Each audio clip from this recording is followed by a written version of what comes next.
Tuhan, ku percaya rencanamu indah, walau saat ini tak ku mengerti. Engkau telah berfirman, memberi masa depan, damai sejahtera, penuh harapan. Ku tahu rencanamu indah bagiku, ku tahu kehendakmu baik bagiku, ku tahu rancanganmu sempurna bagiku, ku tahu jalan-jalanmu yang terbaik bagiku.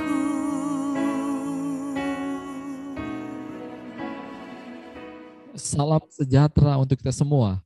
Saudara-saudaraku yang saya kasih dalam Tuhan, sebelum kita belajar dan mendengarkan firman Tuhan, mari kita minta campur tangan Tuhan lewat kita akan berdoa bersama. Bapa kami di dalam surga, terima kasih buat waktu yang baik ini kami boleh kembali belajar mendengarkan firman Tuhan. Tolonglah hamba-Mu dalam memberitakan, menyampaikan firman Tuhan. Tolong juga kami semua yang mendengarkan, sehingga firman Tuhan ini berakar, bertumbuh, berbuah dalam kehidupan kami. Dalam nama Tuhan Yesus kami berdoa. Amin. Saudara-saudara, saya menghimbau saudara sudah terlebih dahulu membaca kitab Yunus pasal 4, ya, satu pasal secara seksama. Ya. Saya memberikan tema di pasal 4 ini, yaitu masalah rohani, saudara. Saudara, masalah rohani apa saja yang dialami oleh Yunus maupun kita orang-orang yang percaya Tuhan? Yang pertama, saudara, kita baca ayat yang ke-1, ya, ayat yang ke-1. Tetapi hal itu sangat mengesalkan hati Yunus, lalu marahlah ia.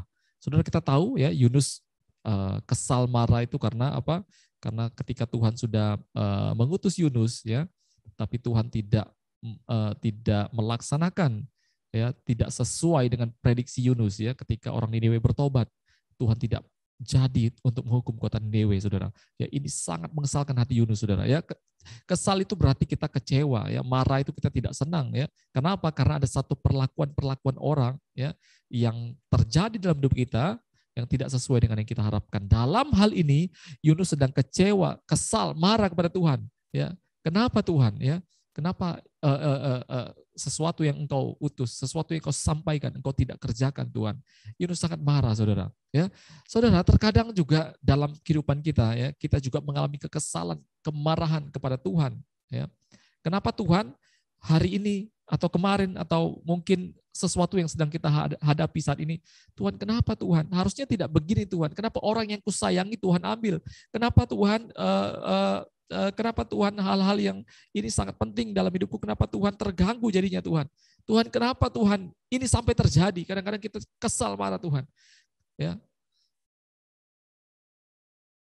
Nah, saudara, pertanyaannya adalah, ya, jadi layakkah kita marah, saudara, dengan situasi yang sedang kita hadapi saat ini mungkin, ya, yang mungkin tidak sesuai dengan prediksi kita, ya, yang harusnya tidak terjadi menurut kita. Ya, kenapa Tuhan izinkan yang terjadi? Ya, pertanyaannya adalah, layakkah kita marah kepada Tuhan seperti Yunus marah dan kesal kepada Tuhan? Ya, mari kita lihat jawaban Tuhan, ayat yang ke-4. Ya, tetapi firman Tuhan, layakkah engkau marah? Ya. Yunus telah keluar meninggalkan kota itu dan tinggal di sebelah timurnya. Ia mendirikan di situ sebuah pondok dan ia duduk di bawah naungannya, menantikan apa yang akan terjadi di atas kota itu. Lalu atas penentuan Tuhan Allah tumbuhlah sebatang pohon jarak melampaui kepala Yunus untuk menaunginya, agar ia terhibur daripada kekesalan hatinya. Yunus sangat bersukacita karena pohon jarak itu. Sudah perhatikan ayat yang ke-10. Ya, lalu Allah berfirman, engkau sayang kepada pohon jarak itu yang untuknya sedikit pun engkau tidak berjerih payah dan yang tidak engkau tumbuhkan, yang tumbuh dalam satu malam dan binasa dalam satu malam pula. Bagaimana tidak aku sayang kepada Niniwe, kota yang besar itu, yang berpenduduk lebih dari 120.000 orang. Dan saudara baca aja seterusnya, saudara. Ya. Waktu Yunus marah, saudara, Tuhan memberikan satu pengajaran yang luar biasa, ya. Tuhan menemukan satu pohon yang menghiburkan hati Yunus. Yunus senang, saudara. Tapi kemudian atas penentuan juga pohon itu harus habis, saudara. Ya, ya, sehingga Tuhan ingin memberikan atau memberitahukan kepada Yunus, juga memberitahukan kepada kita, ya, bahwa Tuhan, Dia adalah Allah yang berdaulat, ya. yang kita senangi, yang kita sayangi, ya, yang hari ini kita merasa Tuhan kenapa Engkau izinkan itu terjadi, ya. Ya, padahal kita tidak sedikit pun memikirkan hal itu, kita tidak berkuasa sedikit pun menyetingnya dari awal, saudara. Tuhan sumber daripada segala rencana yang ada. Ya, Tuhan tahu yang terbaik, saudara. Ya, Tuhan tahu, saudara. Tuhan tahu yang terbaik. Ya. Kalau engkau merasa kehilangan, Tuhan lebih kehilangan lagi. Tapi Tuhan, Dia adalah Allah penyeting terbaik, ya. Dia perancang yang terbaik, saudara. Ya. Kalau mungkin kita merasa sayang akan sesuatu, mungkin Tuhan sedang mengambil keluarga kita, orang kita sayangi, ataupun barang-barang yang kita sukai, atau mungkin karir, jabatan, segalanya. Tuhan lebih sayang, saudara, Anda. Ya. Tuhan lebih sayang lebih daripada yang saudara sayangkan kepada sesuatu yang mungkin saat ini sedang terjadi dalam hidupmu, saudara. Ya. Ini juga, saudara, menjadi jawaban Tuhan kepada Ayub. Ayub juga bertanya-tanya kepada Tuhan, Tuhan, ya kenapa Tuhan aku yang hidupnya saleh mengalami hal-hal yang seperti ini? Ya. Sementara orang fasik, orang yang tidak hidupnya saleh, tidak mengenal Tuhan. Mereka menikmati hidup mereka sampai masa tua dan mereka nikmat. Ayub juga bertanya-tanya, saudara, kenapa ini terjadi? Saudara, mari kita lihat beberapa jawaban Tuhan pada Ayub. Ayub pasal 39, saudara. Ada begitu banyak jawaban Tuhan, tapi kita baca beberapa saja ya. Apakah engkau, ayat yang keempat, apakah engkau mengetahui waktunya kambing gunung beranak? Atau mengamat-amati rusa waktu sakit beranak? Saudara, Ayub adalah orang yang sangat bijaksana ya. Dalam kitab Ayub kita melihat banyak sekali kebijaksanaan yang dikeluarkan ya tentang hewan, binatang, kematian, orang dan lain sebagainya ya. Ayub hebat, saudara, ya, bijaksana, saudara. Tetapi ya saking bijaksananya Ayub bertanya, "Kenapa Tuhan?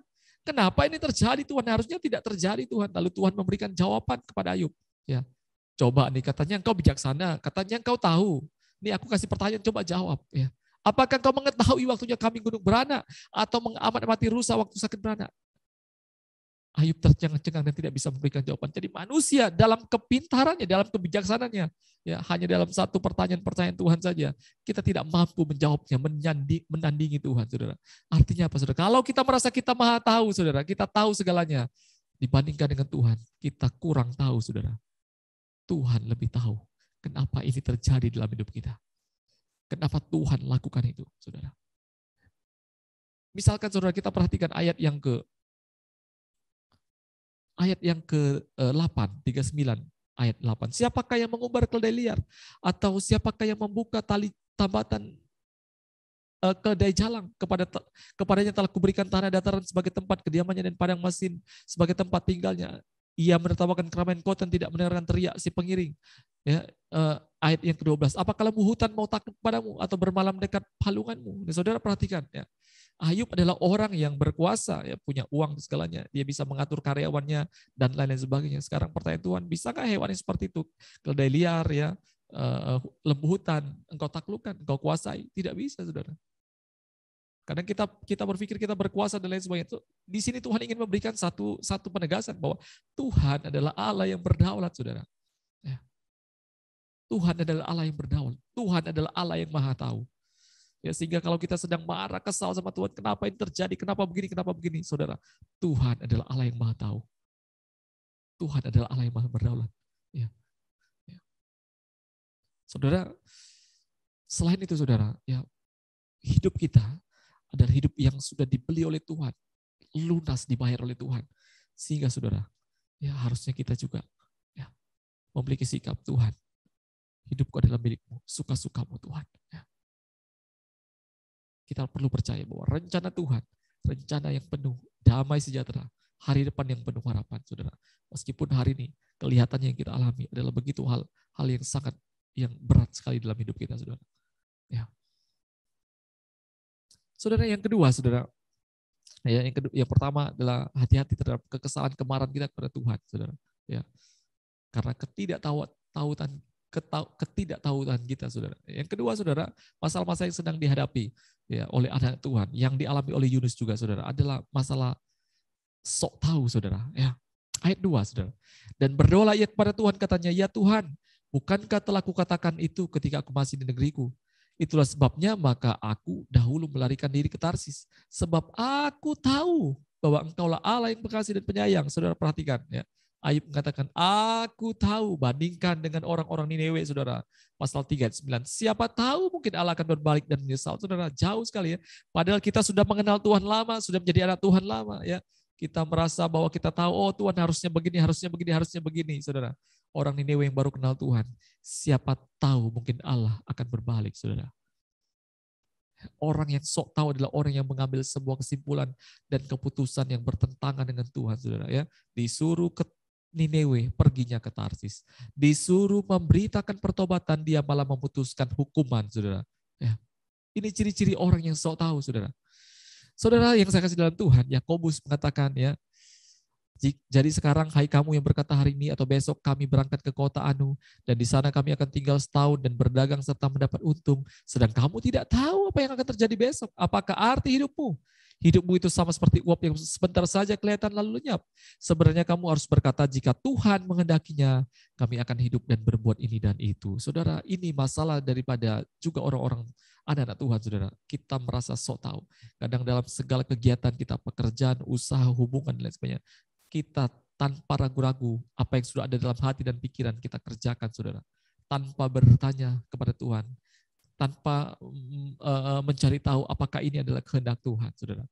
Ini adalah ciri-ciri orang yang sok tahu, saudara. Saudara, karena itu bagaimana sikap orang yang tidak sok tahu dan yang mau dibimbing oleh Tuhan? Bagaimana sikapnya harusnya sebenarnya? Yang pertama, saudara, ya, Mazmur 25 ayat 4 dan 5. Beritahukanlah jalan-jalan-Mu padaku ya Tuhan, tunjukkanlah itu kepadaku. Bawalah aku berjalan dalam kebenaran-Mu dan ajarlah aku. Sebab Engkaulah Allah yang menyelamatkan aku, Engkau ku nanti-nantikan sepanjang hari. Ini ciri-ciri orang yang tidak sok tahu, saudara. Dia bertanya kepada Tuhan, minta campur tangan Tuhan. Ini ciri. Yang kedua, saudara, Mazmur 25 ayat 9. Ia membimbing orang-orang yang rendah hati menurut hukum, dan ia mengajarkan jalannya kepada orang-orang yang rendah hati. Yang kedua, saudara, milikilah sikap yang rendah hati di hadapan Tuhan. Ya. Mau diajar oleh Tuhan. Yang ketiga, Mazmur 25:14. Tuhan bergaul karib dengan orang yang takut akan Dia, dan perjanjiannya diberitahukannya kepada mereka, saudara. Jadi kalau saudara ingin ya ditunjuk Tuhan, dipimpin Tuhan dalam langkah-langkahnya, ya, bergaul karib dengan Tuhan. Ya, bagaimana saudara ya ingin tahu rencana Tuhan kalau saudara tidak pernah punya jam berdoa sendiri, tidak pernah baca firman Tuhan, punya jadwal disiplin dalam pembacaan firman Tuhan. Ya, orang yang bergaul karib, mereka lah yang akan diberitahukan Tuhan jalan-jalan daripada Tuhan. Yang terakhir, saudara, Amsal 3:5-6. Percayalah kepada Tuhan dengan segenap hatimu, dan janganlah bersandar kepada pengertianmu sendiri. Akuilah Dia dalam segala lakumu, maka Ia akan meluruskan jalanmu. Yang terakhir, saudara, setelah kita minta petunjuk Tuhan, ya, kita memiliki sikap rendah hati. Kita bergaul karib dengan Tuhan lewat doa dan pembacaan firman Tuhan. Yang terakhir, percaya pada firman Tuhan. Ya, percaya, karena jalan-jalan yang kita hadapi kadang-kadang kita selalu melihat itu secara logika, saudara, sehingga kebenaran firman Tuhan, kalau kita tidak yakini, kita tidak percaya, ya kita bisa gugur pada saat kita melaksanakannya, saudara. Percaya ya dengan segenap hati, jangan bersandar kepada pengertian kita sendiri. Ya. Ini sikap-sikap orang yang tidak sok tahu, saudara. Dan yang terakhir, saudara, apa saja masalah-masalah rohani yang biasanya terjadi? Ya, kita belajar dari kitab Yunus yang terakhir ayat 3. Jadi sekarang ya Tuhan, cabutlah kiranya nyawaku, karena lebih baik aku mati daripada hidup. Yang ketiga, saudara, ya masalah-masalah orang-orang percaya kadang-kadang terletak pada ucapannya, ucapan atau perkataan kita yang kita tujukan kepada Allah. Saudara, saya pernah bernasar jadi hamba Tuhan pada saat itu. Saya belum terlalu mengerti pada saat itu, tapi hari ini saya mengerti ya. Akhirnya Tuhan bawa saya masuk dalam panggilan. Untung saya mau taat, sadar hari ini saya dipakai Tuhan. Ya, seandainya saya tidak sadar mungkin saya rasa bisa bahaya saya. Mari kita lihat beberapa data Alkitab, saudara. Ya, saudara, saya bacakan beberapa saja ya. Ulangan 23:21. Apabila engkau bernasar kepada Tuhan Allahmu, janganlah engkau menunda-nunda memenuhinya, sebab tentulah Tuhan Allahmu akan menutupnya daripadamu sehingga hal itu menjadi dosa bagimu. Saudara, ada begitu banyak orang ya dalam kesusahan tiba-tiba bernasar, Tuhan kalau Tuhan sembuhkan saya akan rajin ibadah. Tuhan kalau saya begini saya akan begini ya. Kita banyak janji-janji dengan Tuhan, tapi pada saat itu terlaksana kadang-kadang kita tidak tepati sampai hari ini. Saya tidak tahu apa yang Anda juga pernah janji sama Tuhan. Ya, saudara, hati-hati ya. Kalau ada ucapan-ucapan yang sudah kita sampaikan kepada Tuhan, ya belajar dari kisah Yunus. Jangan sembarang mengucapkan sesuatu kepada Tuhan, saudara. Ya. Pengkhotbah 5 ayat 4. Lebih baik engkau tidak bernasar daripada bernasar tapi tidak menepatinya, ya. Ya, ada juga kadang-kadang ya seperti kisah Herodes, ya, kisah 12 ayat 21. Dan pada suatu hari yang ditentukan Herodes mengenakan pakaian kerajaan lalu duduk di atas tahta dan berpidato kepada mereka, dan rakyatnya bersorak membalasnya, ini suara Allah dan bukan suara manusia. Dan seketika itu juga ia ditampar malaikat Tuhan karena tidak memberi hormat pada Allah, ia mati dimakan cacing-cacing. Nah, saudara perhatikan ya. Jadi hati-hati terhadap perkataan-perkataan yang kita ucapkan kepada Tuhan, saudara. Ya, apakah itu mungkin dasar, ya, ataukah sesuatu perkataan mengutuk Tuhan dan lain sebagainya, saudara. Ya, kita perlu berhati-hati. Kalau kita bernasar, tepati, ya. Kalau kita marah, jangan sampai mengutuk Tuhan segala macam. Kecuali kalau Anda marahnya modelnya seperti Yunus dan seperti Ayub, saudara. Ya, marah karena sedang berdialog dengan Tuhan, ya. Berdiskusi, ya, kenapa Tuhan ini terjadi, ya, padahal engkau harusnya begini-begini, ya, tapi bukan marah sampai mengutuki Tuhan dan lain sebagainya, saudara. Ya, belajar hati-hati terhadap perkataan kita yang kita tujukan kepada Allah, saudara. Ya, kadang-kadang kita sudah dalam keadaan marah kepada Tuhan, ya, karena sesuatu terjadi dalam hidup kita, kita lontarkan bahasa-bahasa yang kita sudutkan Tuhan dan lain sebagainya. Ini kadang-kadang yang menjadi masalah-masalah orang percaya, saudara. Ya, saudara, dari pasal 4 ini kita belajar, ya, ya, kita belajar, mari. Ya, jangan kesal dan marah pada Tuhan karena Allah adalah Allah yang Maha tahu, Maha berdaulat. Ya. Yang kedua, jangan menjadi orang yang sok tahu. Jadi orang yang rendah hati, ya, mencari tahu apa maksudnya Tuhan, ya, belajar taat kepada Tuhan, yang mau dididik, percaya kepada firman Tuhan. Yang ketiga, hati-hati terhadap ucapan yang kita tujukan kepada Allah. Ya. Puji Tuhan, saudara, mari kita akan berdoa atas renungan firman Tuhan pada kesempatan kali ini. Bapa kami di dalam surga, terima kasih buat firman-Mu, Tuhan. Kiranya Tuhan ajar kami, Tuhan, untuk menjadi orang-orang, Tuhan, yang penuh kesabaran, Tuhan. Tidak kesal kepada Tuhan, marah kepada Tuhan. Karena kami tahu Tuhan adalah Allah yang berdaulat. Ajar kami menjadi orang yang rendah hati, Tuhan. Jaga juga mulut kami dalam berkata, Tuhan. Terima kasih, Tuhan. Berkati kami semua. Di dalam nama Tuhan Yesus. Amin. Ku tahu rencana-Mu indah bagiku. Ku tahu kehendak-Mu baik bagiku. Ku tahu rancangan-Mu sempurna bagiku. Ku tahu jalan-jalan-Mu yang terbaik bagiku. Ku tahu rencana-Mu indah bagiku. Ku tahu kehendak-Mu baik bagiku. Ku tahu rancangan-Mu sempurna bagiku. Ku tahu jalan-jalan-Mu yang terbaik bagiku. Ku tahu jalan-jalan-Mu yang terbaik bagiku. Ku tahu jalan-jalan